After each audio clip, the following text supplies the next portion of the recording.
શ્રીજી મહારાજના વખતની અંદર મહારાજે જ્યારે આ સંપ્રદાયની સ્થાપના કરી ત્યારે શરૂઆતથી જ બધાને આ સંપ્રદાય કંઈક નોખો લાગ્યો. નોખો એટલા માટે લાગ્યો કે મહારાજે નિયમ ધર્મની શુદ્ધિ પહેલેથી સ્થાપી દીધી. એટલે કેટલાક લોકો એ વખતે એવું કહેતા કે સ્વામિનારાયણમાં સિદ્ધ ભળીએ, રોજ ઉઠીને નાવું. સ્વામિનારાયણમાં સિદ્ધ ભળીએ કે રોજ ઉઠીને નાવું, ભળીએ નહીં બફાકિયામાં કે નાહ્યા વિના ખાવું. રાઘવદાસના સલોકાની અંદર આ વાત આવે છે. તો આવી વાત લોકની અંદર એ વખતે પ્રચલિત હતી. આ ઉજળો સંપ્રદાય કહેવાતો. પણ બધાને હતું કે આમાં પાળવાનું બહુ આવે છે. આપણે ત્યાં પહેલા જ દિવસથી કંઈક પાળવાની વાત આવે. સત્સંગમાં આવીએ ને તરત કોક કે ગયેલા બીડી છોડ, તમાકુ છોડ, આ છોડ. હવે પહેલા જ દિવસથી છોડવાની વાત આવે, કેવું આકરું પડે. આ આજ્ઞાની વાત, નિયમ ધર્મની વાત સત્સંગની અંદર આપણને પહેલે જ દિવસથી કે આટલું કરવાનું આટલું નહીં કરવાનું. હવે એ વસ્તુ આપણને ઘણી બધી કઠણ પડતી હોય છે, કારણ કે એમાં કંઈક મૂકવાનું આવે અને આપણને મનનું ગમતું હોય એવું મૂકવાનું આવે, મનને ન ગમતું હોય કેટલીક વસ્તુ કરવાની આવે. આમ પણ આપણને દેખાય છે કે આજ્ઞા જ્યારે પાળીએ ત્યારે સ્થૂળ દ્રષ્ટિ એવું લાગે કે આપણે કંઈક ગુમાવવું પડે છે. પહેલી દ્રષ્ટિ એવું જ લાગે કે આપણે કંઈક છોડવું પડે છે ને જગતના લોકો કેવા જલસા કરે છે ને આપણે જ બંધનમાં રહેવાનું. જ્યારે ભગતજી મહારાજને ગુણાતીતાનંદ સ્વામી એવી આજ્ઞા કરેલી કે તમારે 23 કલાક સુધી સેવા કરવાની બધી, અને 24મી કલાક પણ આપી દીધી સેવામાં. હવે ભગતજી મહારાજ જ્યારે ગુણાતીતાનંદ સ્વામીની આજ્ઞાથી આટલો બધો દાખલો કરતા હતા એ વખતે કેટલાક લોકો સુખેથી સૂતા હશે, આમ જલસા કરતા હશે ને. અને એને એમ લાગતું હશે કે આપણે ફાવી ગયા ને જો પ્રાગજી છે બરાબર લાગમાં આવી ગયો, એવું એમને લાગતું હશે. જ્યારે ભગતજી મહારાજની આજ્ઞાથી શાસ્ત્રીજી મહારાજે રામરતન દાસને ચરણારવિંદની જોડ આપી દીધી. આજ્ઞા પાળી તો શું થયું, એમને ચરણારવિંદની જોડ આપવી પડી, ગુમાવવો પડ્યો એમને. આચાર્ય મહારાજને પણ એવું લાગ્યું કે આ શાસ્ત્રી યજ્ઞ પુરુષ દાસે ખોટી આજ્ઞા પાડી, આવી આજ્ઞા પાડવાની જરૂર હતી નહીં. અને એમણે ભગતજીને ઠપકો આપ્યો કે સાધુની ચરણારવિંદની જોડ એ તો એની મૂડી કહેવાય, તમારે એવી આજ્ઞા ન કરવી, કોઈને આપી દેવાની. તો એ વખતે બધાને એવું લાગતું હતું કે શાસ્ત્રી યજ્ઞ પુરુષ દાસે આજ્ઞા પાડી, શું મળ્યું એને? કાંઈ મળ્યું નહીં, ઉલટાનું ગુમાવવું પડ્યું. જ્યારે શાસ્ત્રીજી મહારાજની આજ્ઞાથી યોગીજી મહારાજ એ પોતે 40 વર્ષ સુધી રોટલા ઘડવાની સેવા કરતા, તે વખતે બીજાને આનંદ હશે કે ચલો એ બરાબર મંડ્યો છે, આપણે શાંતિ એટલી, એવું થતું હશે. બોચાસનની અંદર શાસ્ત્રીજી મહારાજ બિરાજમાન હતા અને એ વખતે ત્યાં આગળ એક ઉકરડો એક જગ્યાએથી ઉચકીને બીજી જગ્યાએ લઈ જવાનો હતો. તો કેટલાક હરિભક્તો હતા, કિશોરો યુવકો હતા, બધાને શાસ્ત્રીજી મહારાજે આજ્ઞા કરી કે આપણે આ અહીંથી ઉકરડો ફેરવવાનો છે. એટલે બધા સેવાની અંદર લાગી ગયા. શાસ્ત્રીજી મહારાજ થોડી વાર સુધી ઉભા રહ્યા, ત્યાં સુધી તો બધાએ સેવા કરી. પણ પછી શાસ્ત્રીજી મહારાજને કામ આવ્યું એટલે તો પોતે ત્યાંથી જતા રહ્યા બીજી જગ્યાએ. અને પછી શું થાય, એક જણ ઓછો થયો, 2 જણ ઓછા થયા, 3 જણ, બધા જ જતા રહ્યા. એક કિશોર હતો એ એકલો બધા જતા રહ્યા. પછી બપોરે 12 વાગ્યા સુધી ઉકરડો ફેરવતો રહ્યો. બપોરે 12 વાગે જયારે યોગી શાસ્ત્રીમાં જ આવ્યા ત્યારે એક જ યુવક પોતે ત્યાં આગળ મંડ્યો હતો શાસ્ત્રીજી મહારાજની આજ્ઞા પાળવા માટે. એ યુવકનું નામ હતું શાંતિલાલ, જેને આપણે પ્રમુખ સ્વામી મહારાજ કહીએ છીએ. તો જ્યારે આજ્ઞા પાળે ત્યારે બીજાને ચલો ફાવી ગયા, છટકી ગયા, આપણે આમ હવે પેલો છે બરાબર આવી ગયો લાગની અંદર. દુનિયાના લોકોને પણ આપણા માટે એવું જ લાગતું હોય છે. ગઈકાલે આપણને પૂજ્ય મહંત સામે આવી વાત કરેલી કે અહીંના લોકો આપણને એવું લાગે કે ફ્રી સોસાયટીમાં જીવે છે અને જલસા કરે છે અને ફાવી ગયા એવું લાગે અને આપણે બંધનમાં હોય એવું લાગે. પણ એમણે વાત કરી કે આગળ આપણા માટે વધારે મોટો ફાયદો છે. આજ્ઞા પાલનથી આપણે ભગવાન અને સંતના બની જઈએ છીએ તો એનાથી આપણા જીવનમાં શું ફાયદો થાય છે એ જો આપણી નજર સમક્ષ હોય, આજ્ઞા પાલન અઘરું ના પડે. કારણ કે જેટલું આપણે ગુમાવવાનું છે એના કરતાં અનંત ગણું આપણને પ્રાપ્ત એની સામે થતું હોય છે. સૌથી પહેલી વસ્તુ તો એ છે કે આજ્ઞા પાલન જ્યારે આપણે કરીએ છીએ, નિયમ પાળીએ અથવા તો સેવા કરીએ એમની આજ્ઞા પાળવાથી, પણ એ વખતે આપણે નિર્ભય બની જઈએ છીએ. આ સૌથી મોટી વસ્તુ છે.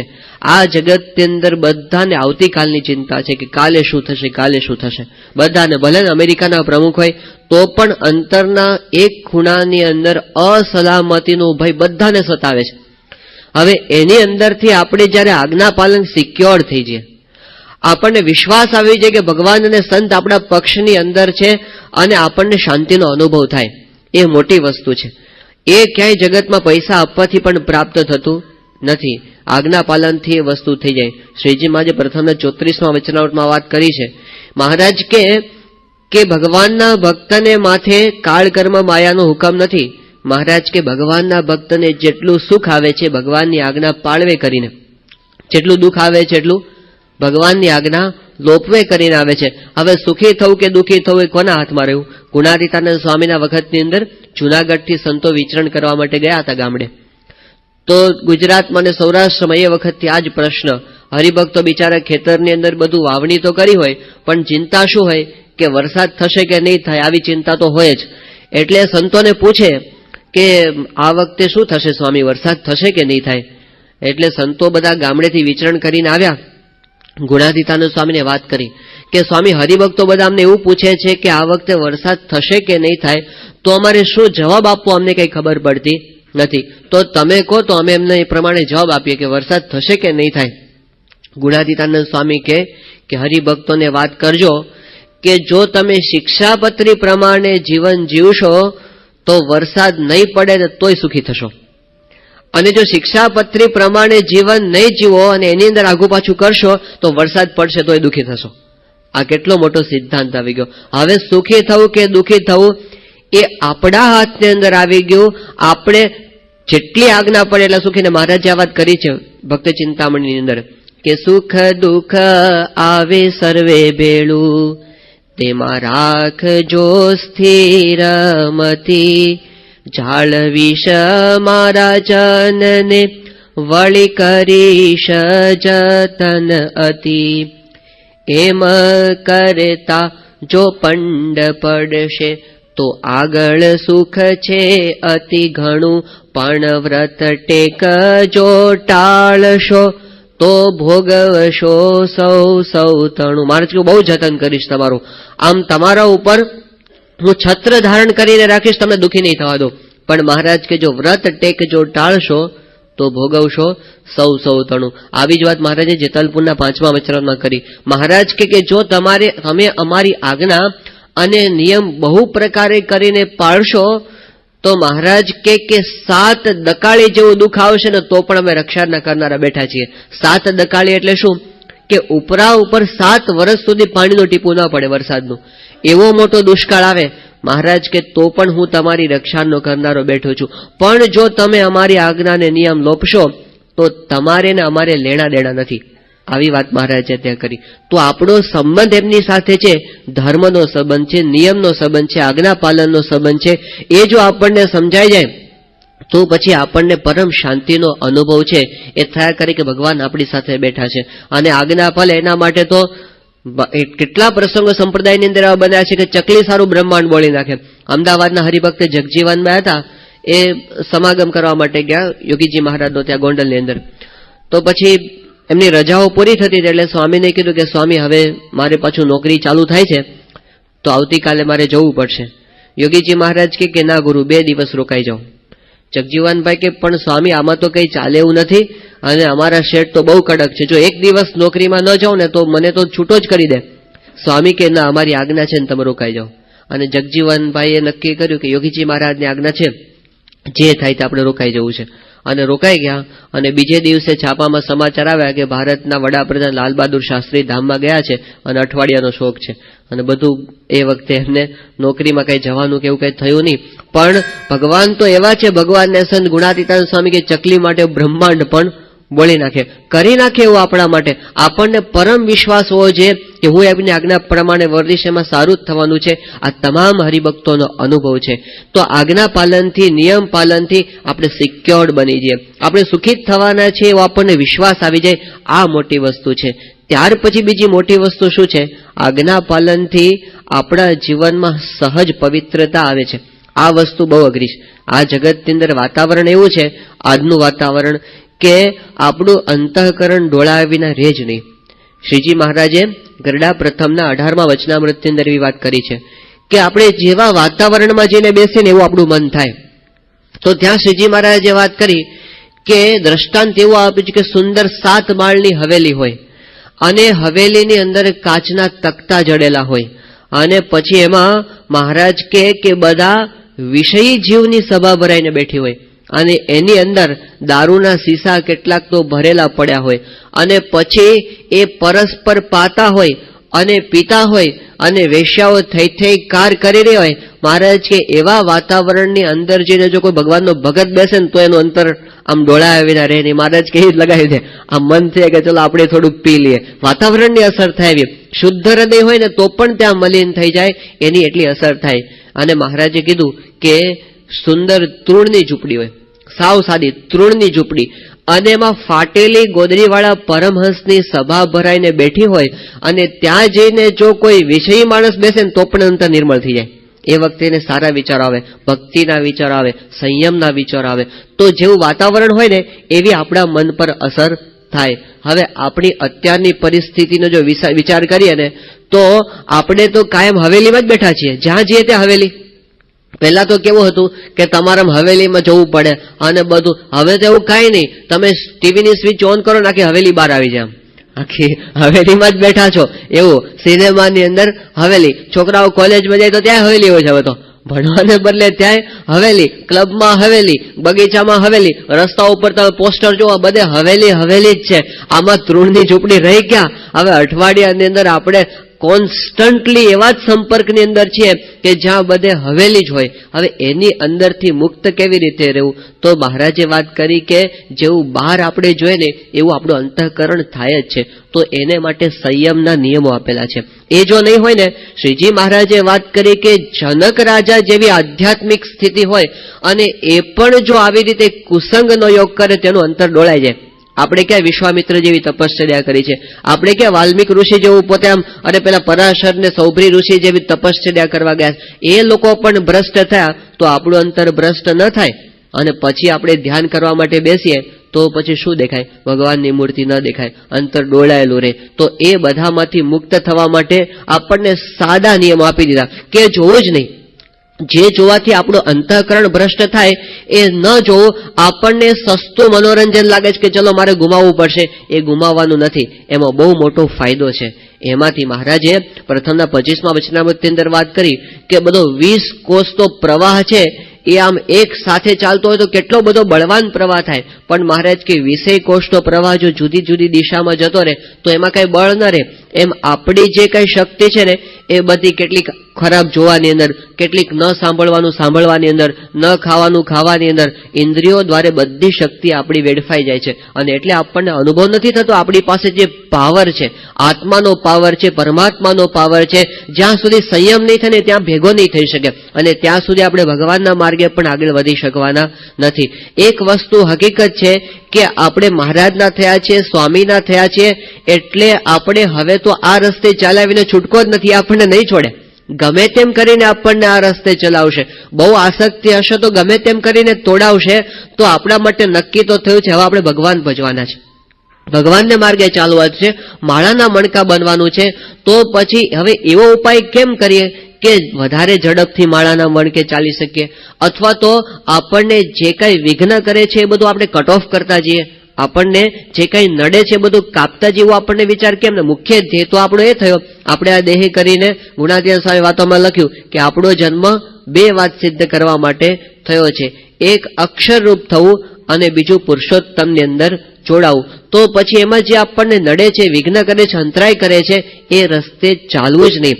આ આપણા સંપ્રદાયની અંદર રીત શ્રીજી મહારાજે બતાવી. અને એટલે આપણે ત્યાં દેખાય કે આપણા સંપ્રદાયમાં જે રૂઢી રીત છે ને એવી બીજે ક્યાંય જોવા નહીં મળે. એકવાર એવું થયું કે શ્રીજી મહારાજની પાસે એક બાવો આવ્યો, અને બાવો આવીને કે સ્વામિનારાયણ તમે બહુ ભૂંડું કર્યું. એટલે મહારાજ કે અમે શું ભૂંડું કર્યું? એ કે મહારાજ ભાઈની સભા કોઈએ નોખી નહોતી કરી તે તમે કર્યું, તે બહુ ભૂંડું કર્યું. મહારાજ કે જો હું તો અક્ષરધામમાંથી સુગાળવો આવ્યો છું, એવું મહારાજ કે હું અક્ષરધામમાંથી આ સુગ લઈને આવ્યો છું. અને એટલે શ્રીજી મહારાજ કે અમારી સુગ જ્યાં સુધી છે ત્યાં સુધી આ બધું નોખું રહેશે, બાકી બધે ભેળીસાળો પાછો થઈ જશે. અને શ્રીજી મહારાજની સુગ આપણને આ સંપ્રદાયમાં દેખાય છે. બાકી જ્યાં શ્રીજી મહારાજની સુગ નથી રહી ને ત્યાં સ્વામિનારાયણના કહેવાતા હોય તો પણ નિયમ નથી રહ્યા. ત્યાં પણ આવી મર્યાદા છે એ રહી નથી. અત્યારે ઘણા બધાને લોકોને નથી ગમતી અને છતાં પણ સ્વામીએ આ આગ્રહપૂર્વક મર્યાદા પકડી રાખી છે. આધુનિક જમાનો છે, એમાં ઘણા બધાને પ્રશ્ન થાય છે કે તમે કેમ ડિસ્ક્રિમિનેશન કરો છો, તમે કેમ જુદા પાડો છો બધાને. આ પ્રશ્ન 150 વર્ષ પહેલા પણ પૂછાતો તો આજે પૂછાય છે. પેલા બાવાએ મહારાજને જ પૂછેલો, આધુનિક બાવા છે આજ બધા, પેલા બાવાએ જે પૂછ્યું ને બધા. પણ પ્રશ્ન તો ઉભો જ છે એનો, એ લોકોને નથી ગમતું આ કે તમે કેમ જુદું પાડો છો, કારણ કે આ લોકની રીત નથી, આ તો અક્ષરધામની રીત છે. શ્રીજી મહારાજે પોતે વાત કરી કે અમે આ સાધુને આ નિયમ અક્ષરધામમાંથી આ પૃથ્વી પર લઈને આવ્યા છીએ. એટલે એ કદાચ ન ગમતું હોય ને તો પણ આપણા સારા માટે જો આપણને સમજાવવું છે. શ્રીજી મહારાજ લોચની અંદર આવ્યા, પહેલું કામ મહારાજે ક્રાંતિકારી કોઈ કર્યું હોય તો શું કર્યું છે કે પેલો ગોખલો પુરાવ્યો. જે ગોખલામાંથી પેલી અગ્નિની આપલે થતી હતી, મહારાજ કે આ તો ધર્મમાં છિદ્ર છે, બંધ કરાવો. અને પહેલા જ દિવસે મહારાજે ગોખલો બંધ કરાવી દીધો. પાછી સભા થતી હતી અને મહારાજ મુક્તાનંદ સ્વામી કથા કરતા હતા, વચ્ચે ઉભા થયા અને કીધું કે ચાલો ભાઈઓ આપણે ભેગી સભામાં ન બેસાય. તે આખી સભા ઉભી થઈ ગઈ. મુક્તાનંદ સ્વામી એકલા બહેનોની સભામાં રહ્યા. પછી મુક્તાનંદ સ્વામી હાથ જોડીને કીધું કે હવે માવડીઓ તમને બધાને પગે લાગુ છું, આ નવા આવ્યા છે ને હવે એની રીતે ચાલશે, મારી રીતે હવે ચાલશે નહીં. પણ એ વખતથી સંપ્રદાયમાં શુદ્ધ રીત મહારાજે પ્રવર્તાવી.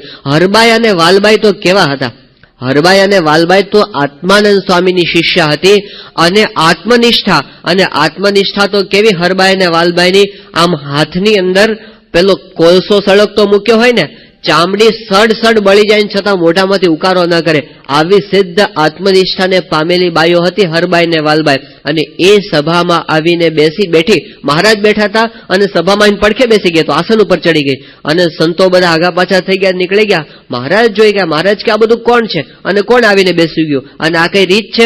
એટલે પછી કોઈએ મહારાજને વાત કરી કે મહારાજ આ તો આત્માનંદ સ્વામીની શિષ્યા છે બધી, અને એ તો એનું શિષ્ય મંડળ ભેગું લઈને આવીશ અને એ તો આવી રીતે સ્ટેજ ઉપર જ બેસ છે. એટલે મહારાજે એમને વાત કરી સમજાવીને કે જુઓ આ સંપ્રદાયની રૂઢી રીત અમે સ્થાપી છે કે આવી સ્ત્રી પુરુષની મર્યાદા છે અને સંતોની મર્યાદા છે, તો તમારે મર્યાદાનું પાલન કરવું જોઈએ. સત્સંગની અંદર રહીને મર્યાદાનું પાલન ન કરે એ સત્સંગી ન કહેવાય. તો પેલી બાઈઓ કે તમે હજી બાળક બુદ્ધિવાળા છો. મહારાજને કહે કે તમે હજી નાના છોકરા છો, તમને ખબર ન પડે.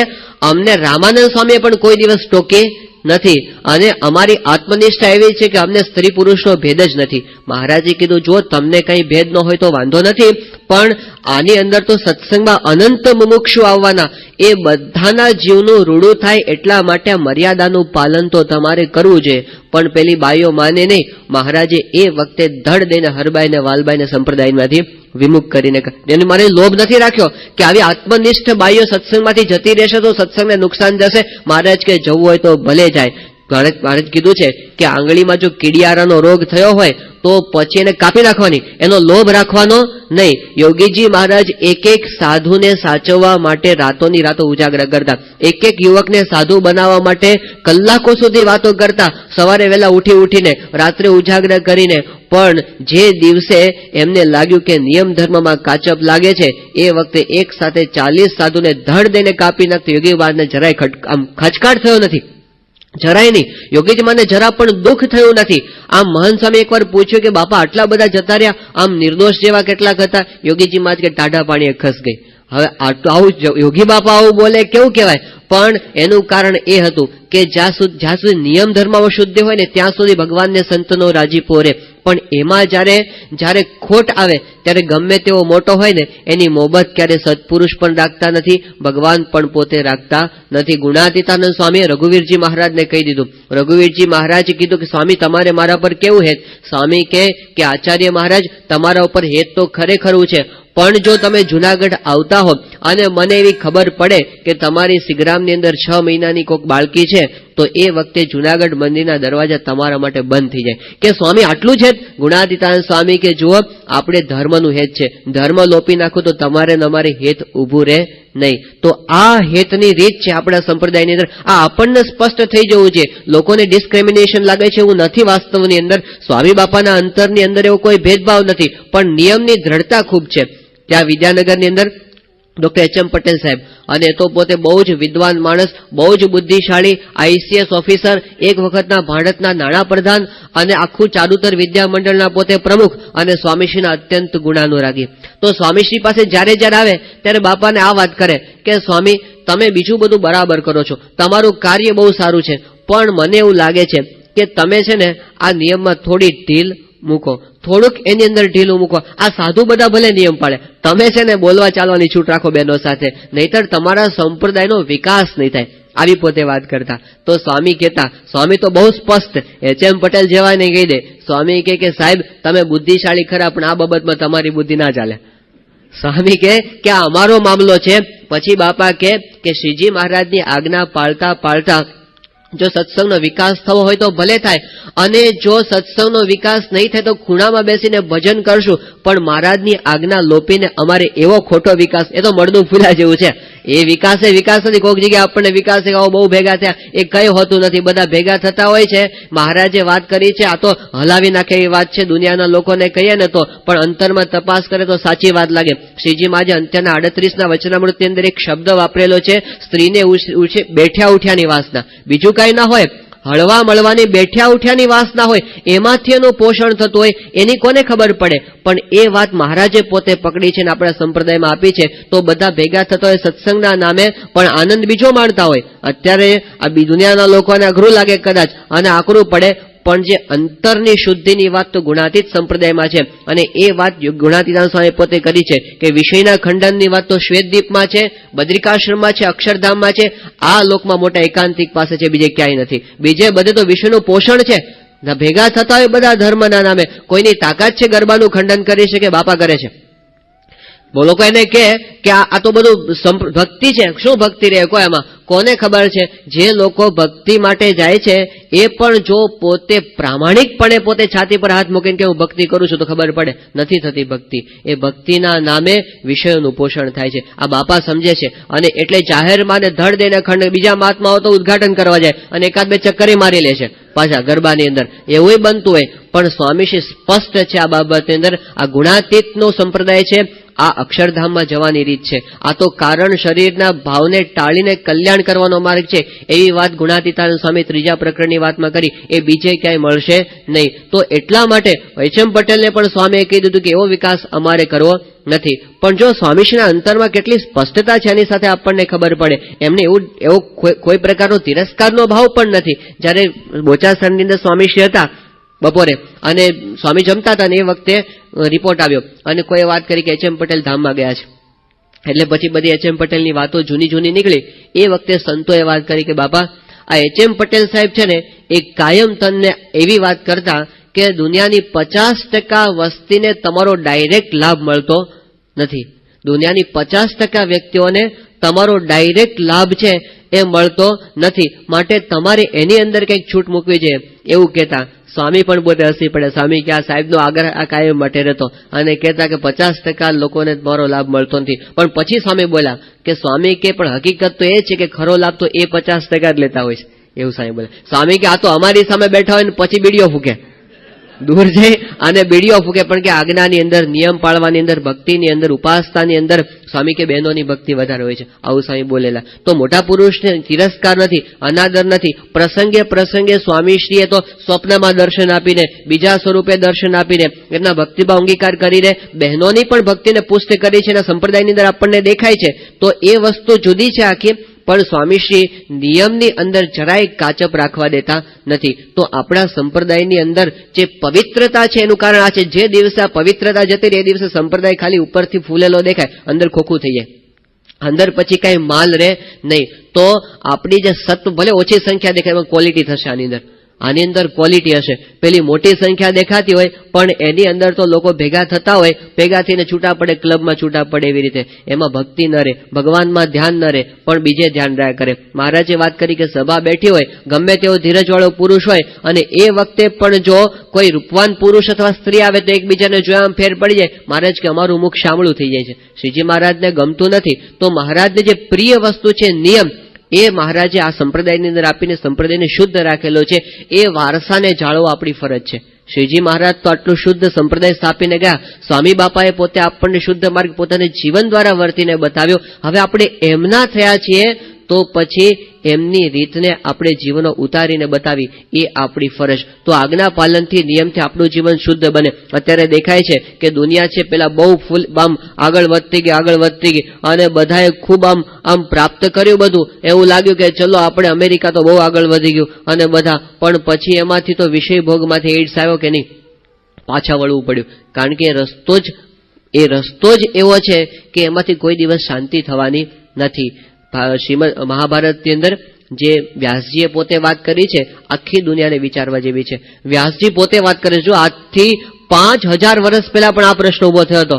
એટલે વ્યાસજી પોતે કહે છે ઉર્ધ્વ બાહુર વિરોમેશ નાત્ર કશ્ચિત શૃણોતિ મેં.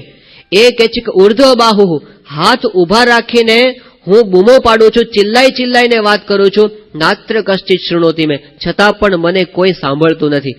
વ્યાસજી કહે છે કે હું શું કહું છું કે ધર્માદ અર્થશ્ચ કામશ્ચ સ કિમર્થમ ન સેવ્યતે. હું એમ કહું છું કે તમે ધર્મ પાળશો તો જ અર્થની પ્રાપ્તિ થશે, ધર્મ પાળશો તો જ તમને આ કામનાઓને તમે ભોગવી શકશો સારી રીતે. પણ કે મને કેમ કોઈ સાંભળતું નથી એ પ્રશ્ન છે.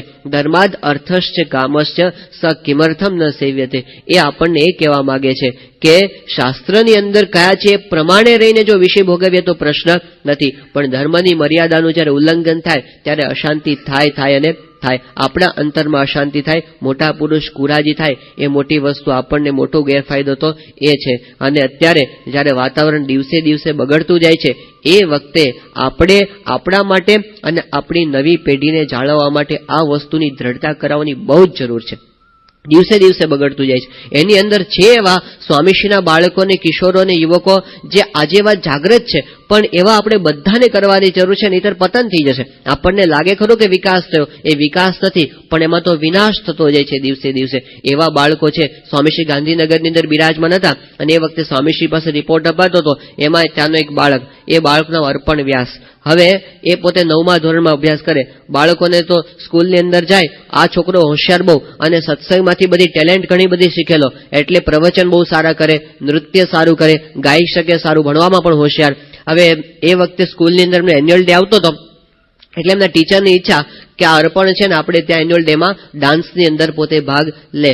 અર્પણની બહુ ઈચ્છા નહીં, પણ ટીચરે કીધું કે તારે આજે પ્રેક્ટિસમાં આવવું પડશે. એટલે એને પોતાને ટીચરની આજ્ઞાથી જવું પડ્યું. એ દિવસે સાંજે પોતે ગયો પ્રેક્ટિસમાં. ત્યાં ગયો ત્યારે એને ખબર પડી કે અહીંયા તો બધા ભાઈઓ બધા અને પેલી છોકરાઓને છોકરીઓને ભેગા ડાન્સ કરવાનો છે. હવે એને થયું કે આ બાપાને ગમતું નથી અને પોતે ઘરે ગયો અને બીજે દિવસે હવે કોઈને શીખવાડેલો નહીં, પણ પોતાની આપ સૂઝથી એને કેવો ઉપાય કર્યો, એ પોતે બીજે દિવસે સ્કૂલમાં ગયો અને પગે હળદર લગાડીને ગયો અને લગડાતો હાલે. એટલે ટીચરે કીધું અર્પણ શું થયું તને? એ કે બસ હું કાલ જતો હતો ને તો રસ્તામાં સ્લીપ થઈ ગયો ને મને આવી રીતે પગ મચકોડાઈ ગયો, મારાથી ચલાતું નથી. એ કે એવું થયું તો તારાથી ડાન્સમાં ભાગ નહીં લેવાય એમ ને? એ કે આ ક્યાં મારે લેવો છે પણ ક્યાંથી લેવાય? હવે બસ કે તો વાંધો તું ના આવતો પ્રેક્ટિસમાં. હવે આવો ઉપાય લોકો સામેથી નાચવા પ્રયત્ન કરે છે ઘૂસવા માટે. આમ મોટા થઈ નાચી નાખતા હોય તો જોવા તો જાય જ દોસલાઓ પણ. એવું છે અત્યારે. વિદ્યાનગરમાં મહંત સ્વામીને એક બાળક વળેલો. એ કે મહંત સ્વામી કે તું છે ને તું જાય છે? એ કે ના હું તો નથી જતો, પણ મારા દાદા રોજ જાય છે હલો ગરબા જોવા માટે. તો એવું નાના બાળકો આવા તૈયાર થયા છે. ભવિષ્યની પેઢી સ્વામીના છે આવો આપણને દેખાય. ત્યાં બીજો એક બાળક મુદિત ઉપાધ્યાય ગાંધીનગરનો બાળક. હવે એમાં એવું થયું કે એમના ફાધરને એના બધા મિત્ર મંડળ હોય ને બધા સાઉથ ઇન્ડિયાની ટૂરમાં ગયા હતા. તો ત્યાં એક શહેરની અંદર રાતના હોટેલની અંદર રાત રોકાયા હશે. રાતે એ લોકોએ બધાએ નક્કી કર્યું કે આપણે સિનેમા જોવા માટે જવું. પેલા બાળકે બાળમંડળમાં એવો નિયમ લીધેલો કે મારે સિનેમા ન જોવાય. હવે પેલા વડીલો બધા જવા માટે તૈયાર થઈ ગયા. આ બાળક મુદિત કે મારે નથી આવવું, પણ પેલા એ બહુ આગ્રહ કર્યો. બાપુજીએ તો એને ખખડાવીને કહી નાખ્યું. એ કે તને એકલો એ મૂકીને અમે ન જઈ શકીએ, આવા વેવલા વેડા નહીં કરવાના, ખોટા નિયમ અત્યારે નહીં ચાલે, ચાલ અમારી સાથે આવવું પડશે. પરાણે લઈ ગયા ને અને એને ત્યાં લઈ ગયા, ટિકિટ લીધી અને ત્યાં બેસાડ્યો સિનેમાની અંદર. પણ જેવું પેલું ચાલુ થયું ને એ છોકરો નીચું માથું ઘાલીને બેસી ગયો, ઊંચું માથું કરે નહીં અને રડ્યા કરે. જયારે 10 મિનિટ થઈને એનો રડતો જોયો એટલે એના પિતાએ એને પૂછ્યું કે મુદિત તને શું થાય છે? એ કે ડેડી મને છે ને મારો નિયમ લોપાય છે, મને બહુ દુઃખ થાય છે. અને આવી રીતે છોકરાને રડતા જોયો એના બાપજીનું હૃદય પીગળી ગયું. એને લાગ્યું કે આ નહીં માને છોકરો. એટલે પછી પોતે એના મિત્રોને કીધું કે હું છે ને હવે હોટેલ પર જાઉં છું, આ છોકરાની તબિયત સારી નથી, અને જ્યારે એને હોટેલ પર લઈને આવ્યા ત્યારે પેલાને આનંદ થયો. તો આવા નિયમો પાળવાની દ્રઢતા બાળકોને કિશોરોની અંદર છે. જ્યારે 10, 15, 20, 25 વર્ષ પછી સમાજની અંદર આમ વધતો જ જાય છે વ્યભિચાર. હવે એવો સમાજ આવીને ઉભો રહેશે જ્યારે કોઈ શુદ્ધ નહીં હોય. એ વખતે આપણે ત્યાં જે લક્ષ્મણજીની વાતો છે કે કચ્છની વાત આપણે કરીએ છીએ, કે શિવલાલ શેઠની પરંપરાની વાતો કરીએ છીએ, ભારતીય સંસ્કૃતિના એ મહાન આદર્શોનો વારસો જો કોઈ જાળવશે તો પ્રમુખ સાહેબ મહારાજના કિશોરો બાળકો છે, બીજા કોઈ નહીં. ક્યાંય નહીં હોય આવી શુદ્ધિ. પણ અત્યારે એવી પેઢી તૈયાર થાય છે. સ્વામી તો ખટકો રાખીને કરે છે. હવે એની અંદર આપણે ભળવાનું છે. આપણે એ લોકોને વિવેક આપવાનો છે. એ બાળકોને ઘણી વખત એ લોકોને તો ઈચ્છા થાય, કારણ કે મિત્ર મંડળ પાસેથી એવી જ વાત શીખતા હોય, પણ બાળકોને વિવેકપૂર્વક સમજાવું કે ટીવી જોવાનો વાંધો નથી, પણ શું જોવું અને શું ન જોવું, કેટલું જોવું ને કેટલું ન જોવું, આ વિવેક તો એને સમજાવવો પડશે. ઇન્ટરનેટની પાસે છોકરો બેઠો હોય મોડી રાત સુધી એકલો તો એને સમજાવવો પડે. એનું ટીવી એવી જગ્યાએ રાખવું જોઈએ કે જે એકલો ખૂણામાં બેઠો બેઠો પોતે જોઈએ, કારણ કે બાળક છે, જિજ્ઞાસા વૃત્તિથી પોતે ગમે તે જોઈએ, એને ક્યાં ખબર છે કે. પણ પછી એમાંથી એનું મન ખલાસ થઈ જાય. તો એને આવો વિવેક આપવો, થોડુંક એના ઉપર ધ્યાન રાખવું. જો અત્યારે આપણે ધ્યાન નહીં આપીએ તો પછી ભવિષ્યમાં એનું બિચારાનું જીવન ખલાસ થઈ જશે. આપણે ખાલી મોટેલ જ વારસામાં થોડી આપવાની છે. આપણે ખાલી વારસામાં એને થોડી સંપત્તિ કે બેંક બેલેન્સ થોડું આપવાનું, સંસ્કાર પણ વારસામાં આપવાના છે ને. તો એ વારસો આપણને આપણા બાપ દાદા થોડું ઘણું શીખવતા ગયા. આપણે અત્યાર સુધી જીવન છે એને આ વાતાવરણમાં ક્યાંય મળતું નથી. તો એ આપવું આપણી ફરજ. તો સ્વામીશ્રી પોતે વાત કરે છે કે તમે તમારા બાળકોને સંસ્કાર નહીં આપો તો સંપત્તિ સંતતિ બંને ગુમાવવાનો વારો આવશે. એ સ્વામી વારંવાર આપણને કહે છે.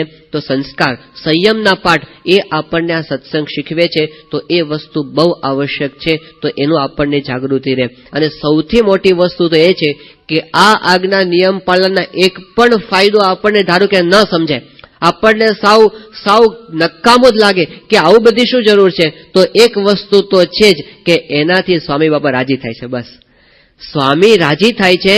ગુરુના રાજીપાથી મોટી પ્રાપ્તિ આ જગતની અંદર બીજી કોઈ નથી. મોટામાં મોટી પ્રાપ્તિ એ છે. એને છે ને ભલે તમે ચેકના રૂપમાં તમે ન બતાવી શકો, એને કઈ ડોલરના આંકડાના રૂપમાં બતાવી ન શકાય, પણ ગુરુનો રાજીપો એનાથી મોટી કોઈ પ્રાપ્તિ આ જગતની અંદર નથી. એ આનાથી આપણને પ્રાપ્ત થાય છે. આગળના ગુરુ ભક્તોને જીવન સામું જોઈએ ત્યારે આપણને ખબર પડે એ લોકો હોમાઈ ગયા છે. ગુરુને રાજી કરવા માટે હોમાઈ ગયા. જેમ ગુરુ રાજી થાય એમ એમણે બધું કરી બતાવ્યું છે. ઉપનિષદ કાળથી તમે જુઓ, જે સિદ્ધિને પામેલા છે આધ્યાત્મિક માર્ગે, બધાએ બુદ્ધિનો ઉપયોગ કર્યો નથી. ગુરુ કેમ કરવાનું, બસ ગુરુ કે ને એમ કરવાનું. એમાં કદાચ આપણને ગમે ન ગમે, ફાવે ન ફાવે, પણ એ કે એમ કરતા રહેવાનું. ઉપમન્યુની કથા આવે છે ત્યાં ઉપનિષદની અંદર. હવે ઉપમન્યુ પોતે ગુરુની પાસે ગયો જ્ઞાન લેવા માટે, અને ગુરુએ પછી એમને સોંપી સેવા કે તારે છે ને રોજ આ ગાયો ચરાવવા માટે જવાનું. રોજ ઉપમન્યુ જાય ગાયો ચરાવવા અને પાછો આવે. હવે એનું શરીર છે ને જરા બહુ સારું, આમ વ્યવસ્થિત અને રૂષ્ટપુષ્ટ હતો. એટલે ગુરુજી એકવાર પૂછ્યું ઉપમન્યુને કે ઉપમન્યુ તું આ તારું શરીર તો બહુ આમ સારું દેખાય છે, તે રોજ શું ખાય છે તું? એટલે એમણે કીધું કે ગુરુજી હું તો ભિક્ષા માંગવા માટે જઉં છું. આશ્રમમાંથી બીજા વિદ્યાર્થીઓ જતા હોય અને ગૃહસ્થને ત્યાંથી જે કંઈ ભિક્ષા પ્રાપ્ત થાય એ બધું હું ખાઈ જાઉં છું. તો ગુરુજીએ કીધું કે એવું તારે એકલા સીધા ખાઈ ન જવાય. તારે જે કાંઈ ભિક્ષા આવે ને પેલા ગુરુને અર્પણ કરાય, અને પછી ગુરુ જે કાંઈ વધારે આપે ને, પાછું ગુરુ અંગીકાર કર્યા પછી જે વધે ને એ જ તારે ખવાય, એ સિવાય ન ખવાય. એ સારું ગુરુજી, હવે તેવું કરીશ. અને બીજે દિવસથી શું કરે, ભિક્ષા માગીને ગુરુ પાસે લાવે તો ગુરુ બધું ખાઈ જાય, કાંઈ વધારે નહીં, આમ એક દાણોય વધારે નહીં. એટલે પછી આમનામ અઠવાડિયું પસાર થઈ ગયું, 10 દિવસ પસાર થઈ ગયા. પછી ગુરુજીએ પાછું ઉપમન્યુ પૂછ્યું કે ઉપમન્યુ તારું શરીર તો હજી આમ બહુ સારું દેખાય છે, આમ રૂષ્ટપુષ્ટ, તે તું હવે શું ખાય છે? એ કે ગુરુજી હું છે ને બીજી વાર ભિક્ષા માગી આવું છું. એ કે એવું ના કરાય, ગૃહસ્થને ત્યાંથી બીજી વાર આપણે ભિક્ષા માગવા જવાય ને? એક જ વાર મગાય, બીજી વાર ન માગવા જાય કે સારું હવેથી નહીં માગું, અને એને બંધ કરી દીધું. પાછું અઠવાડિયું પસાર થયું અને કે ઉપમન્યુ તારું શરીર તો હજી આમ જરા સારું દેખાય છે, તે શું ખાય છે તું? કે ગુરુજી હું આ ગાયો ચરાવવા જાઉં છું, તે પછી ગાયોનું દૂધ પી જાઉં છું. એ કે આવું ના કરાય, ગાયોનું દૂધ તો વાછરડાઓ માટે છે, એ તારે પીવાય નહીં, વાછરડાઓનું પોષણ ન થાય. કે સારું ગુરુજી હવે એવું નહીં કરું, અને બંધ કરી દીધું એને. અને પાછું અઠવાડિયું પસાર થયું અને પછી પાછું હવે શું ખાય છે ઉપમન્યુ તું? તારું શરીર તો હજી આમ કઈ બહુ ઓછું થયું લાગતું નથી. એ કે ગુરુજી પેલું વાછરડાઓ દૂધ પીવે ને પછી એના મોઢા ઉપર જે પેલા ફીણ બહાર નીકળ્યા હોય ને એ ચાટી જઉં છું ને એનાથી મારું ચાલે છે.